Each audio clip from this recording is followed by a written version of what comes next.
Les poussées dentaires chez les jeunes enfants peuvent être douloureuses. Il existe des gels à appliquer sur la surface de la gencive pour calmer la douleur de nos enfants, mais aussi des anodes de dentition. Le fait de mordiller va permettre de limiter les douleurs et de permettre à la dent de faire son éruption, et certains de ces anodes de dentition peuvent être mis au réfrigérateur. Le froid aura un effet antalgique, un effet antidouleur et donc va soulager les enfants. Si la poussée dentaire est associée à l'apparition de fièvre, on peut donner à son enfant un antifièvre, un antipyrétique. Le plus souvent du paracétamol si l'enfant n'est pas allergique au paracétamol, et on donnera une dose adaptée à l'âge et au poids de son enfant. En moyenne, les premières dents apparaissent à partir de 6 mois, ce sont les incisives inférieures. Mais certains enfants peuvent naître avec des dents déjà présentes dans leur bouche.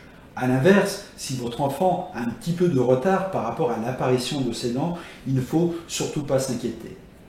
Le nombre de dents de lait chez un enfant sont de 20 dents de lait.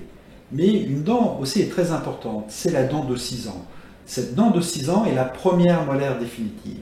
Elle va pousser donc vers l'âge de 6 ans, mais elle ne sera pas précédée par une dent de lait. Donc cette dent qui apparaît au fond de la bouche de votre enfant, en haut et en bas, est une dent d'adulte qu'il faut absolument préserver et absolument brosser correctement. En moyenne, les premières dents apparaissent à l'âge de 6 mois. Et dès qu'une dent est présente en bouche, elle est susceptible de se carier.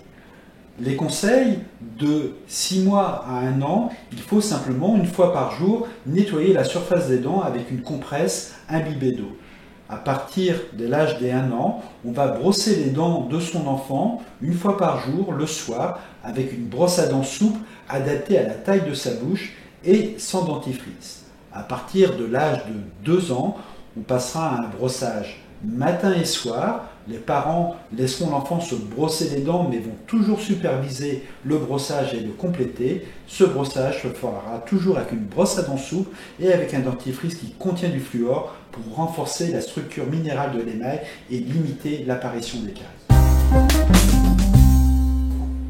Aujourd'hui, on ne donne plus de manière systématique des comprimés ou des gouttes de fluor aux enfants en complément du dentifrice fluoré. Cette supplémentation en fluor se fera au cas par cas après un bilan fluoré réalisé par le chirurgien dentiste lors de la première consultation de l'enfant. Cette première consultation doit être faite à partir de l'âge de 1 an, car une dent, dès qu'elle est présente en bouche, est susceptible de se carier. Donc, première visite à partir de 1 an, et s'il y a un risque de formation de carie importante, le chirurgien dentiste décidera ou non de compléter votre enfant en fluor par l'intermédiaire de gouttes ou de comprimés.